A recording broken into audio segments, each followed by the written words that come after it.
whereupon the disgruntled Senate Majority Leader struck back by writing Melania Trump's phone number on the wall of the Senate men's room. Incensed by the insult, the President of the United States snuck up behind McConnell in the Capitol Rotunda and harshly pulled the Kentucky Democrat's underpants up into his butt crack, then quickly ran away while all the other senators laughed, including the pretty girl senator whom McConnell had been hoping to ask to the prom. According to sources, McConnell planned his revenge in secret for weeks and ultimately managed to rig a chain around the rear axle of Limousine 1 so that when the presidential motorcade was heading out for a shake and a burger at Big Al's Drive-In, the back tires of Trump's car were suddenly yanked clean off. It's a prank that will likely be remembered in the Senate until they're all voted out of office as they deserve. A furious president responded by storming into the Senate and challenging McConnell to either meet him face to face in the Rose Garden or admit he's a yellow coward. Whereupon, according to several witnesses, McConnell's lower lip trembled and he had to turn away to keep the other guys from seeing that his eyes had filled up with tears. According to sources, the frightened McConnell considered running away from home until the kindly coach of the Senate gym sat him down and gave him some wise advice about how sometimes a man has got to stand up and fight even though he's afraid. Inspired by this heart-to-heart, the Majority Leader kept his appointment with the president in the Rose Garden, and the two men started punching each other and ultimately rolled off behind a rose bush, above which witnesses said they could only see a roiling cloud of dust and several objects flying into, quote, "Look at me, I'm Jim Acosta. I can wiggle my ears and make rude noises with my armpits. Look at me right now," unquote. Acosta then pulled down his pants and shook his naked backside at the president and ran away with an angry Trump chasing after him. So it's pretty much business as usual in Washington. Trigger warning, I'm Andrew Klavan and this is The Andrew Klavan Show. I feel hunky-dunky, life is tickety-boo. Birds are winging, also singing hunky-dunky-doo. Ship-shape, tipsy-topsy, the world is zippity-zing. It's a wonderful day, hurrah, hooray! It makes me want to sing. Oh, hurrah, hooray! Oh, hooray, hurrah! I knew I wasn't going to get through that without laughing. We should bring back the little thing, the ticker that tells how many days I've made it through without laughing. Oh, boy. The Klavanless weekend is here already. I know. It really zipped by. There's a lot happening this week. Luckily, Michael Knowles and I are working around the clock on a cure for the Klavanless weekend. We have our own podcast that we're doing in our spare time. It's my new fantasy thriller. I don't know what to call it. I'm kind of experimenting with a new genre, thriller fantasy novel that Knowles is going to perform as a podcast. We're going to unleash this story soon, probably in September. Today, we have Dr. Everett Piper, who wrote this really interesting and very readable book, Not a Daycare, The Devastating Consequences of Abandoning Truth, which is about our universities. So, you know, he has got a couple of stories. The book starts with a story that is really quite unbelievable. In the meantime, you might want to, get a shave because you want to look good when the college guy who runs a college shows up.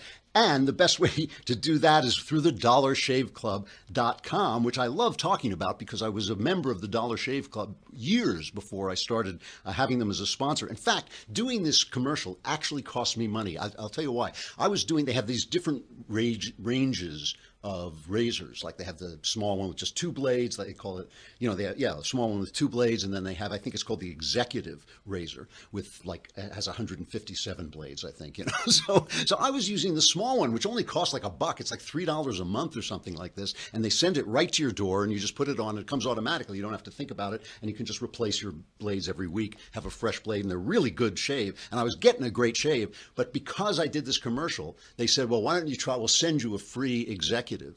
And it's so good. It's more expensive, but it is it's like got so many blades on it that 10 minutes after your hand passes over your face, it's still actually shaving you. It's like while you're having breakfast. And they've got all this other stuff. They've got, Dr. Carver shave butter, which is actually better. I found it was better than shaving cream. It really is terrific. And for a limited time, new members get their first month of the executive razor with a tube of their Dr. Carver shave butter for only $5 with free shipping. After that, razors are just a few bucks a month. It's a $15 value for only $5. They'll send you a box with all their good stuff in it. First month, you get an awesome weighty handle, a full cassette of 4 cartridges, and a tube of the shave butter, which I also recommend. After your first month, replacement cartridges ship automatically at their regular price. And if you get a little bit ahead and you don't need one, you can just press a button. It's really easy to do. No hidden fees, no commitments. Cancel anytime you like. And you can only get this offer exclusively at dollarshaveclub.com/Klavan. That's dollarshaveclub.com/Klavan. Oh, I was going to say DOLLAR, but it's KLAVAM, dollarshaveclub.com. dollarshaveclub.com/Klavan. Really terrific. And that executive thing it's an unbelievable shave. So we got to take a quick look at the aftermath of that, just like incredibly amazing press conference with the press. Now the press is lying to cover up the fact that they were destroyed, right? So they're just rewriting the story. I love the press. We've gotten so crazy. Did you hear the story about ESPN? Did you hear this? Robert Lee. I know they took this guy. He's an Asian American sports announcer named Robert Lee, and he was going to announce the UVA game, the University of Virginia game, Charlottesville. And so they took him off because his name was the same as the Confederate general. But they issued a clarification today. They actually did issue a clarification saying the problem is that he actually is the Confederate general. He has been hiding out as a statue all this time and then came back to life as an Asian man to bring back the Confederacy with all Asians this time. So it's really, it was a master plot. So luckily ESPN caught it in time. Anyway, so yesterday, right, the day before yesterday, Trump makes this incredible speech, lashes out at the press, just hammers them, and the press falls apart. They absolutely fall apart. Meanwhile, the left is rioting in the streets after all this time of being told that no, there's not violence on both sides. The left is rioting in the streets. Here is CBS's report the next morning. Listen to who's to blame. And by the way, there were very, very few Trump supporters out there. It was just a protest. Let's listen to CBS. Good morning. This is where thousands of protesters and Trump supporters were gathered before the rally. They were very vocal, but largely peaceful. All of that changed, however, after the president spoke, and a small group of protesters ignored police orders to leave.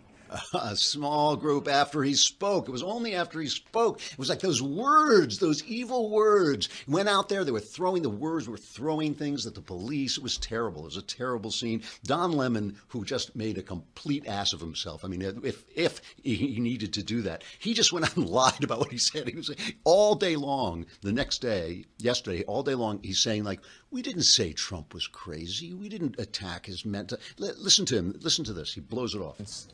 When people criticize and say, oh, well, they're questioning the president's sanity and all of that, they know better. They're doing it just because to make a political point of some sort. Yeah, what could they have possibly seen? Play what Don Lemon said that day. This is 6. He's unhinged. It's embarrassing. And I don't mean for us, the media, because he went after us, but for the country. This is who we elected president of the United States. A man who is so petty that he has to go after people who he deems to be his enemy, like an imaginary friend of a 6-year-old. His speech was without thought. It was without reason. It was devoid of facts. It was devoid of wisdom. There was no gravitas. There was no sanity there. He was like a child blaming a sibling on something else. He did it. I didn't do it. He certainly opened up the race wound from Charlottesville.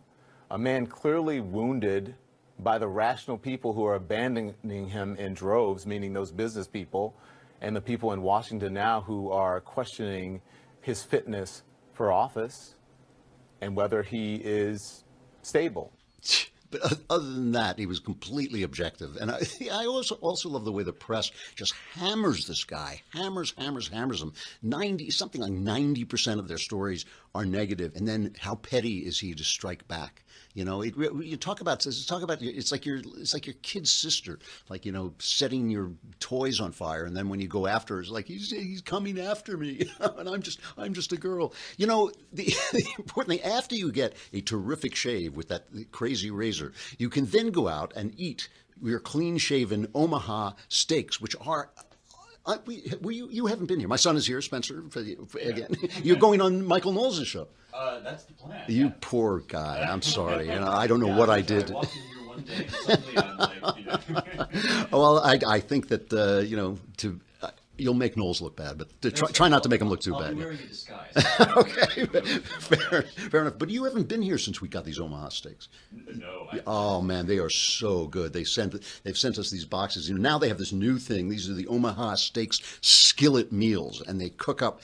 They serve two. Each one of them serves two, and they cook up in a skillet. All you need is a skillet. They send you this whole thing so they get steak au poivre. You know every language. Au poivre means pepper steak. With what? With peppers? Pepper. Isn't au poivre pepper steak?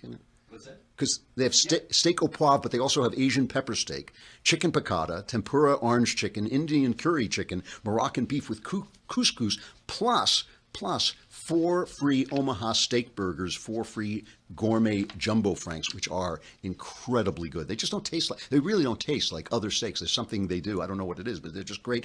It's a couple of minutes, like 15 minutes from the skillet to your table. It's a trusted brand known for quality, made with all premium ingredients, no stress meals. Everything is included, no shopping. The meals are delivered to your door. It's 100% guaranteed. I got to find how you can do this, right? Because it's on the next page. So we're having a party at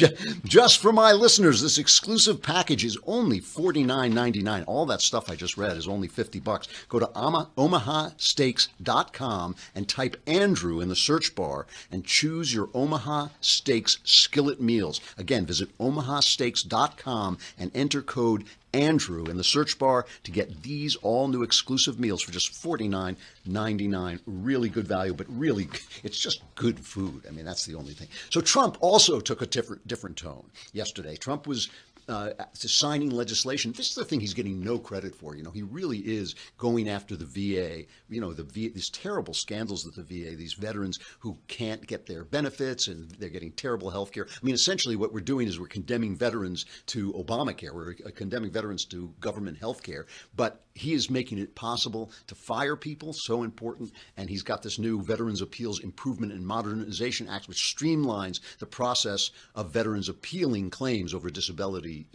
benefits. So he goes out and he took a slightly different tone than his Phoenix speech. Here's Trump. It is time to heal the wounds that divide us and to seek a new unity based on the common values that unite us.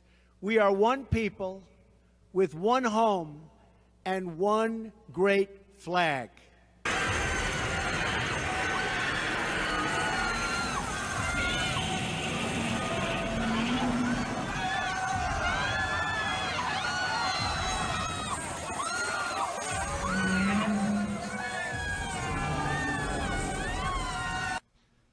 Okay, he went a little off script there after, he had it for a minute there. We had teleprompter Trump, and then, it was just Godzilla destroying everything. But, the thing that always gets me about Trump is like, no matter what he does, and there are times when I love him and times when I hate him, there's all kind, he's just that guy. He's just a huge personality, huge flaws, some really good things that he's done. But no matter what he does, I look at the other side. And they're just so bad. I mean, Hillary Clinton has her new book coming out called What Happened. I mean, that's what it says, but you have to read. Yeah, exactly. You have to read it, though. You have to read it in the right tone of voice. It's what happened? Like, why did I lose? What happened? And she's reading this thing about Trump standing in back of her, which, I was looking at different videos. I assume this really happened because Hillary wouldn't lie, would she? I mean, come on. But every time I see him, it's her standing in front of him, but he's behind his lectern. He's exactly where he's supposed to be. But this is her recounting how he stood in back of her during one of the debates. This is not okay, I thought. It was the second presidential debate, and Donald Trump was looming behind me. 2 days before, the world heard him brag about groping women. Now we were on a small stage, and no matter where I walked, he followed me closely, staring at me, making faces. It was incredibly uncomfortable. He was literally breathing down my neck. My skin crawled. It was one of those moments where you wish you could hit pause and ask everyone watching, well, what would you do? Do you stay calm, keep smiling, and carry on as if he weren't repeatedly invading your space? Or do you turn, look him in the eye, and say loudly and clearly, back up, you creep, get away from me. I know you love to intimidate women, but you can't intimidate me, so back up. I did not have sexual relations with that woman, Miss Lewinsky. I never told anybody to lie, not a single time, never. Well, she's right. He is creepy. Oh, wait, that's not the same guy, though. It's back up, you creep. I mean, this is the thing that really gets me. You know, President Obama remained personally popular throughout his 8 years. He remained a personally popular president. But everybody who supported him was voted out of office because he was a bad president. He was bad at being president, but he came across as a nice guy. And I think he did terrible things, but he was a nice guy. But now they're acting like, whereas Trump, who is not a nice guy, doesn't come across, comes across as a loose cannon. He's actually done some really good things so far already, and hopefully will do more when the Senate and Congress comes back to, is sitting again. But their idolatry. Do we have the Knucklehead Row song? We have to take a trip to Knucklehead Row at the New York Times. Oh, hey, hey, oh, hey, ho, let's go waltzing down to Knucklehead Row. Knucklehead Row, the op-ed page of the New York Times. It's like, they have a piece today, unbelievable. It's by a woman named Carolyn Randall Williams, who I think was a cookbook author. She's this young lady, and she writes this thing, come back, Obama, and explain to us what's going on. She says, President Obama, now is the time to start talking. I appreciate your instinct to hold back, to follow the keep quiet about the new guy tradition of former presidents, but these are not traditional times. They're unprecedented and frankly unpresidential. You deserve a break, but we're out here in this handbasket. Mr. Obama, listen to this. Mr. Obama, you are the president who got up and sang Amazing Grace after the Charleston, South Carolina killings. You are the president who shed tears in public after Sandy Hook. Now we are a country troubled by the looming possibility of a constitutional crisis, and hate groups are claiming the president as theirs. We need your voice. Where are you, Obama? There is not a saner, more trustworthy opinion that many of us would rather hear. I'm not sure that's grammatical, but anyway, that's like, it's like that is the left all over. He sang Amazing Grace after the Charleston killings, and he shed tears, so he must have been a good president. And this guy is such a blustering, bumbling guy. But, it's not like, Mr. Obama, you corrupted the IRS, you set the Middle East on fire, you withdrew from Iraq too soon, you gave Iran a nuclear weapon, come back and tell us. And she ends it, she says, my generation graduated from college and got our first job and became adults all while you were president. We learned to experience politics through the lens of your eloquent presence in the White House. In this respect, you raised us. So we are unaccustomed to all of this wildness. Just because we're grown up doesn't mean we don't need to hear from the man who brought us up.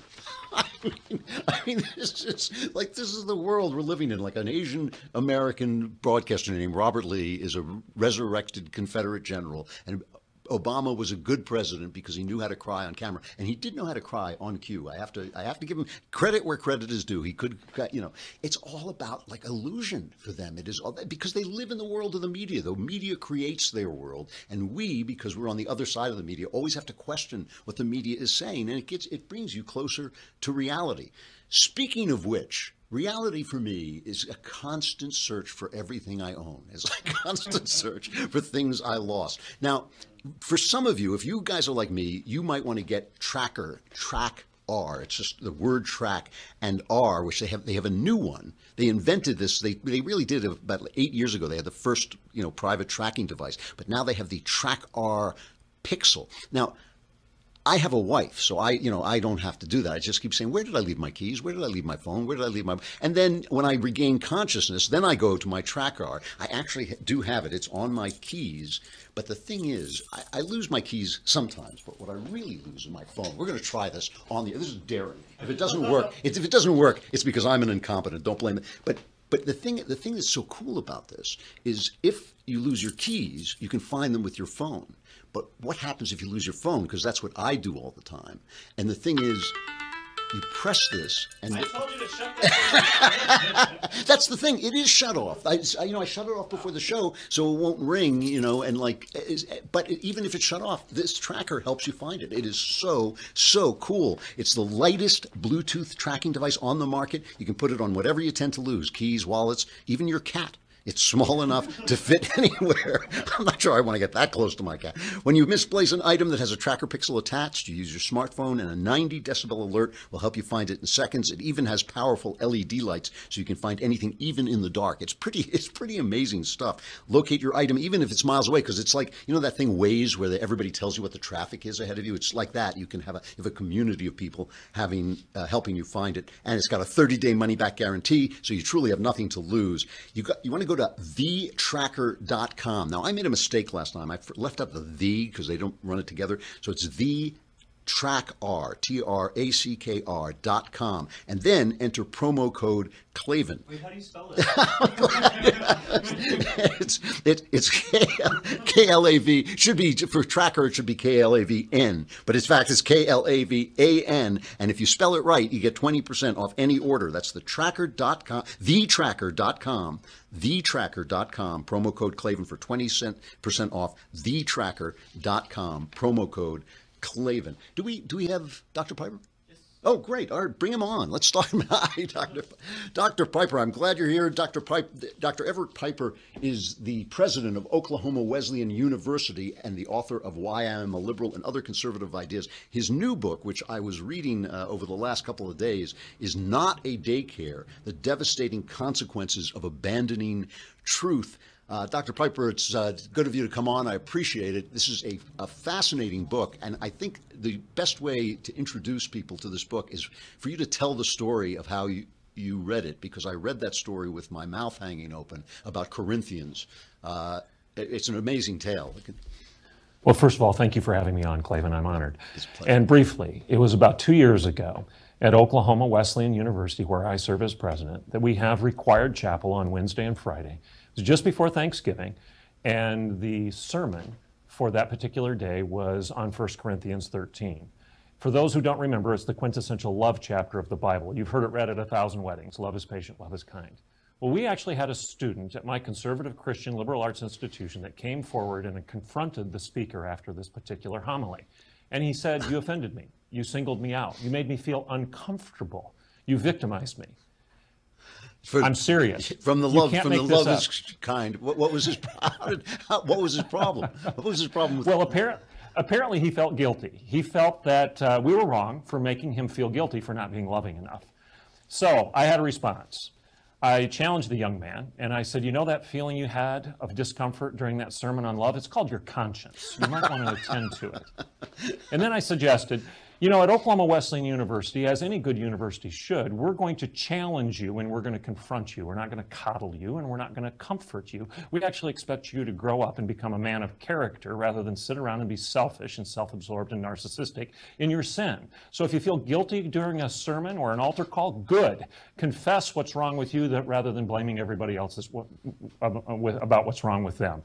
And I concluded by saying, my land, this is a university, it's not a daycare. And that led to this book and this interview. Yeah, because the thing went viral. I mean, everybody was passing it around yes. because it was, because everybody's so tired of these, they call them snowflakes, but there's one, you tell so many stories about them, but we've all heard the stories. Now, so what is this coming from? I mean, this was starting when I was in school, which is a long time ago, but it's gotten to be, it's gotten to be like a plague. What is causing this? I would argue it's my industry, it's education. We've created this monster, and it's turning around to bite us. For decades, we've been teaching lousy ideas. We've been teaching self-absorption and self-actualization and narcissism. We've been teaching kids that it doesn't matter what you believe as long as it works for you. You know, Richard Weaver wrote a seminal work in 1948, and he titled it, Ideas Have Consequences. And what was his point? Ideas have consequences. Ideas matter. They always lead somewhere. And if you teach bad ideas, you get bad culture, bad kids, bad government, bad corporations, and bad community. If you teach good ideas, the big ideas, the first things, you get good culture, good kids, and good community. Like your grandmother said, garbage in and garbage out. The chickens are coming home to roost. We've been teaching terrible ideas for decades, and now we're seeing terrible behavior in our campuses and in our campus green. There's no getting away from the fact that when you talk about these bad ideas, these are leftist ideas. I mean, these are not the ideas that I hear in campuses. None of them, is from the right. It's all from the left, and it's kind of a narrative on the right that the left made this march through our institutions, that they very purposely took over the academy, took over Hollywood, took over the news business. Do you feel that this was an intentional assault on the academy? Do you feel the left as a movement did this on purpose? M. Scott Peck called it the diabolical human mind. I have a friend, Dr. Graham Walker, calls it the pathology of the intellect. In the epistle to the Romans, the Apostle Paul calls it the reprobate mind. These are all references basically to this. The smarter you are, the more arrogant you become, and you drink your own Kool-Aid and you believe your own lies. So yes, the academy is at fault. Was it intentional? You could argue whether it is or it isn't, but the fact of the matter is, we've been teaching these ideas, these terrible ideas for decades, and now we're suffering the consequences for it. And what you see today is ideological fascism rather than intellectual freedom. A fasciste was a Roman bundle of sticks bound together so tightly that it couldn't be broken. It's out of that we get the word fascism. And today, if you don't comply, if you don't submit, if you're not one of us, if you don't think like we think and believe like we believe, we're going to crush you, we're going to suppress you, we're going to sequester you, we're going to expel you. You're verboten and you're unwelcome. It's the opposite of intellectual liberty, classical liberalism. It's ideological fascism. Well, we're talking about this book by Dr. Everett Piper, Not a Daycare, The Devastating Consequences of Abandoning Truth. Now, the book, Oklahoma Wesleyan University is a Christian school, and you talk a lot about Christ and teaching Christianity.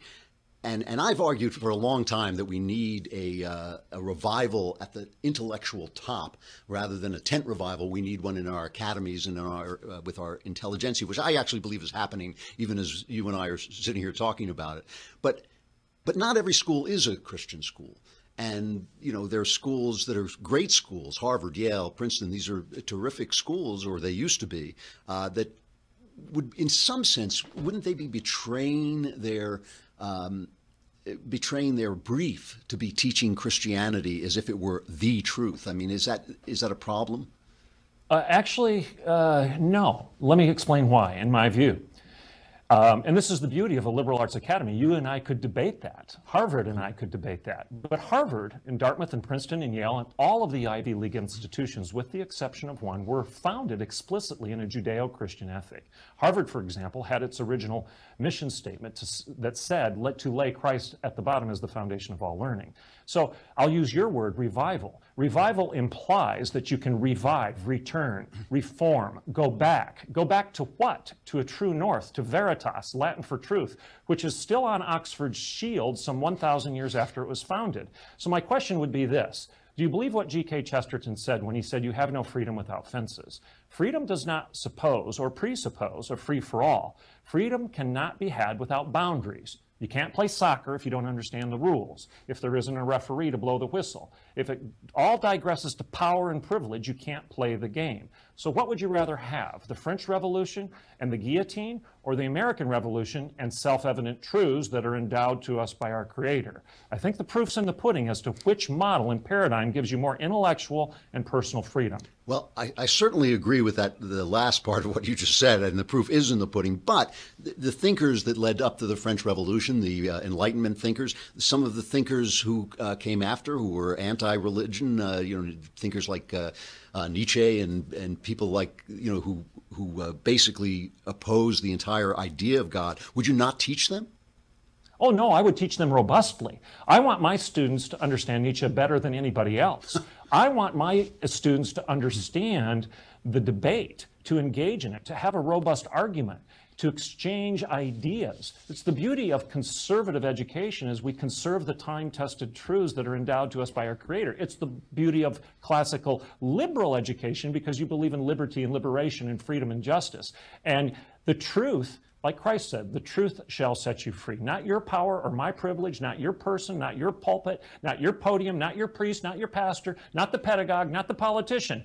Truth will judge the debate, and it's only within the context of those fences, to go back to Chesterton, that we can truly engage in what the Academy was established to do, and that's pursue liberty and liberation that's grounded in a standard bigger and better than you and me. Let me challenge this, put forward a challenge. It may not be what I would say personally, but I know it is what people would argue on the other side.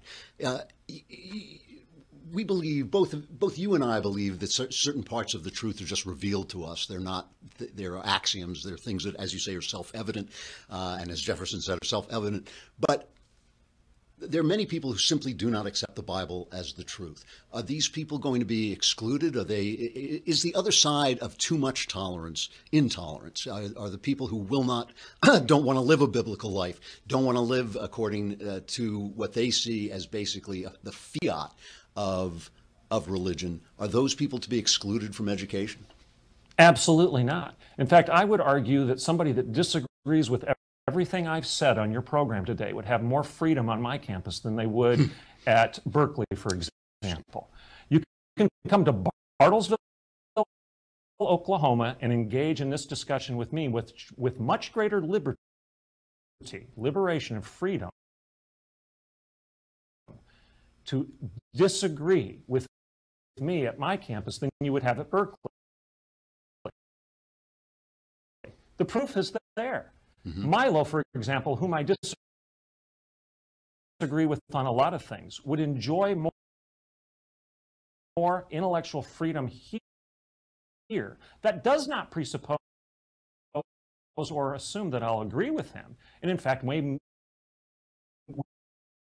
may disagree robustly, but we can have that debate. We can have that disagreement. We can exchange ideas in a civil and tolerant fashion without saying, I can't tolerate your intolerance and I hate you hateful people and I'm sure that nothing is sure, and cut off the very branch upon which we sit. We actually believe there's an answer at the end of the day, and the belief in that answer gives us the freedom to pursue it. All right, a couple more practical questions. One of the things that always puzzles me is why parents of basically conservative bent send their kids to these schools. And I mean, you know, people shell out a lot of money for these schools, as I well know, and you save up your whole life to be able to do it. And sometimes these kids go into debt. Why do the parents keep doing it, and how can you get them to stop? They're crazy. I mean, it's okay, it's not simple answer. Yeah. But stop. Your question is the perfect summary to this interview. What in the world are you doing? You spend 18 years of your life training up your child in the way he should go so that when he is old, he will not depart. And in the first 18 minutes, as you drive away from your campus of choice, they're taking pride in tearing his heart, mind, and soul out. For that, parents need to start paying, start voting with their pocketbook and their feet. They need to stop singing their kids pablum and send them to a school that actually believes that there's a right and wrong answer at the end of the day. I'll close with this. I'll give you a degree in opinions. I don't say you majored in, opinions lead to bondage and slavery. Pol Pot opinion. Mao had an opinion. Robespierre had an opinion in it. Did not end truth and the truth. Which paradigm do you want for your culture and society? Well, I'm going to feel I'm fighting again, but that doesn't mean you can. Not a daycare, the devastating consequences of abandoning. Thank you for coming on. I appreciate it. Very I'm honored. Thank you for having me. Thanks a lot.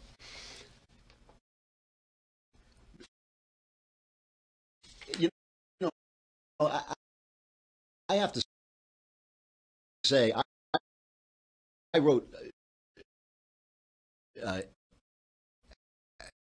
it was right after Obama won again.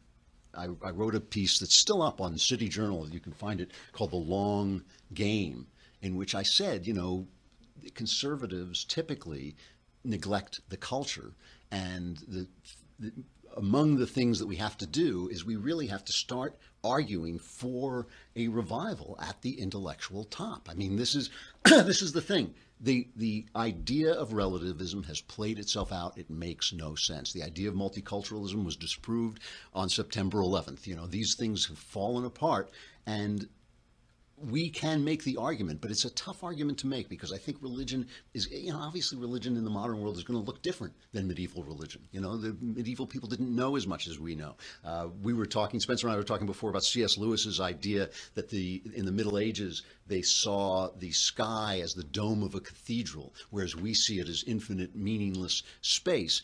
But you can't stop seeing it as infinite space. It is infinite space. You can't stop seeing it.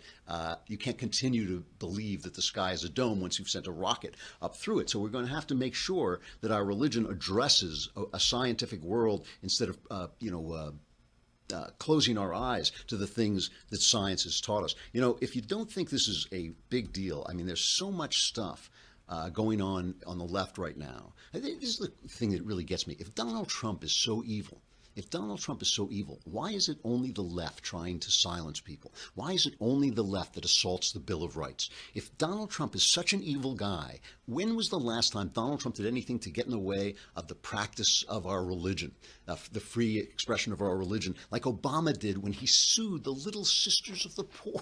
The Little Sisters of the Poor. I mean, how much of a villain do you have to? You have to twirl your mustache to go after the Little Sisters of the Poor to force them to pay for contraception. I mean, it's like, when he did that, I was like, I thought, gee, if there were any media at all, if we had any honest media, they would be looking at the President of the United States saying, you are using the power of the government to go after the Little Sisters of the Poor. It's like, no, Mr. President, don't make us pay for... Yes, you will pay for contraception, Little Sisters of the Poor.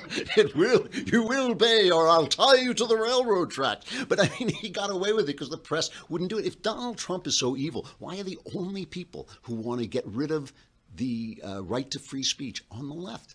Why is that? I do not understand it. You know, there's a review of a book, interestingly enough, there's a review of a book in the Wall Street Journal today called iGen, Why Today's Super-Connected Kids Are Growing Up Less Rebellious, More Tolerant, Less Happy, and Completely Unprepared for Adulthood. And the interesting thing about it is it's by this woman, Jean Twenge, and I read that and I thought, gee, didn't we just talk about her on the show? And in fact, she had written an op-ed, and this happens a lot because you want to promote your book, you write an op-ed to sort of go along with it. But she was writing about the fact that suicide is now the second cause of death among young adults, which is a stunning observation, a stunning fact, a stunning stat. And she writes this book where she says, tolerance is their religion. This is the review of the book. Church-going and faith are in free fall among iGeners. So iGeners are like the next generation up. Their views on LGBTQ matters are more liberal than those of any previous generation, so too their views of sex. They're having less sex themselves, but are less judgmental about the sexual habits of others, which is really interesting because it's a failure to preach what you practice. It means that you know that you should have a little self-control. You know that promiscuity is bad, but you don't want to tell anybody. You know, you don't want to tell anybody. You know, keep it to yourself and let them get syphilis. To support, they don't want to.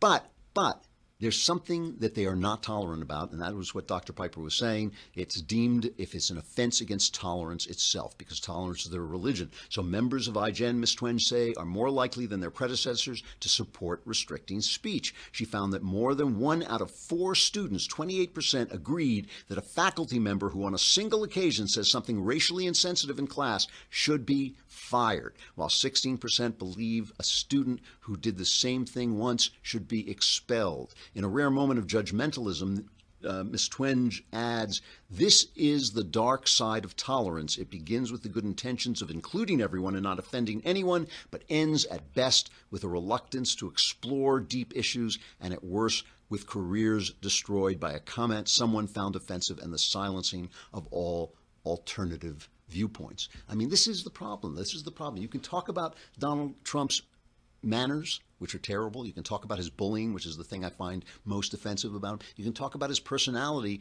being unbridled and, uncontrolled and all this stuff. But why is it, if he is so evil, why is it that the dear Father Obama, who we miss so much because he cried that his side are the only people openly trying to destroy the Bill of Rights?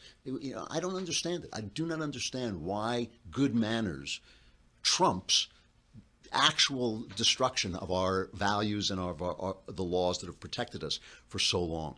All right, stuff I like. And then we will leave you to the Klavanless weekend, I'm afraid. You know what we haven't talked about yet, though? I didn't say goodbye to Facebook and YouTube. Were they with us the whole time? Great, good for you. But you know what? We let you stay on, but that's another reason why you should subscribe. It's only a lousy $10 a month. What are you waiting for? $10 a month, and you get to be on the mailbag if you. Yeah, you can just subscribe for the month and be in the mailbag, and we'll answer all your questions, save your life, change your life. It'll be an amazing experience. But if you subscribe for the year, it's just $100, $99.99, and keep the penny and don't spend it all in one place. Plus, the Liberal Tears mug, Liberal Tears tumbler. The Liberal Tears tumbler is made of Valerian steel. It cures baldness in some. It's like it keeps your liberal tears warm or cold, however you prefer them, and it automatically refills every time Donald Trump makes a speech. So it's an amazing thing. And it doesn't have Steven Crowder's name on it. I think Crowder's coming on next week. Yeah. All right. I love Steven. We're going to let him out of his padded cell and bring him over. Stuff I like. I am not and have never been a Saturday Night Live fan. I think it is a self-indulgent, mostly unfunny show. I think every 6 weeks they do something kind of amusing. But there is one routine they did, it's not that long ago, called Black Jeopardy. And they had one thing with Tom Hanks, thanks. I always want to say Tom Cruise. It was Tom Hanks, who was fantastic in it. And the concept of Black Jeopardy is obviously it's black people playing Jeopardy, and they have these kind of weird, categories like, I don't know, will be the category. And the answer is, what is, I don't know. And so they have but one of the contestants turns out to be a Trump-supporting white guy with a beard played by Hanks.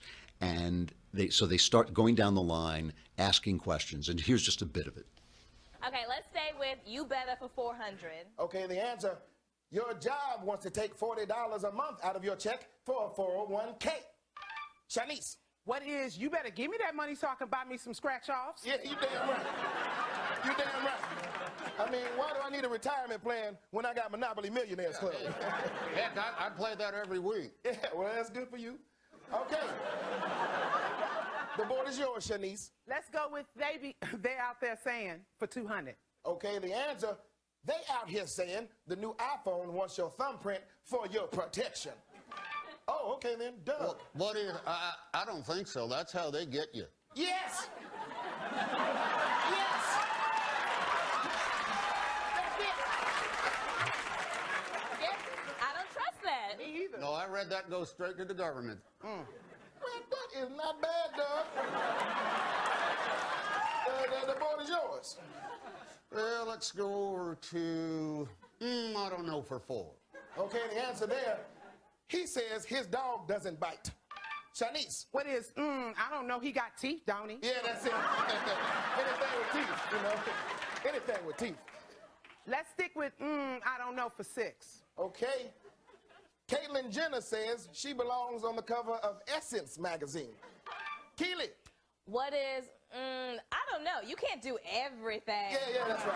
You know, I mean, there was a time. Absolutely. You know, there was a time. Oh, yeah, I remember, yeah. Okay. Let's go to They Out Here Saying for 8. Okay, the answer there. They out here saying that every vote counts. Oh, Doug again. What is, come on, they already decided who wins even before it happens. Yes! Yes! Yes! It's so brilliant because basically it destroys identity politics, right? It's like it says there's no difference in the races. It's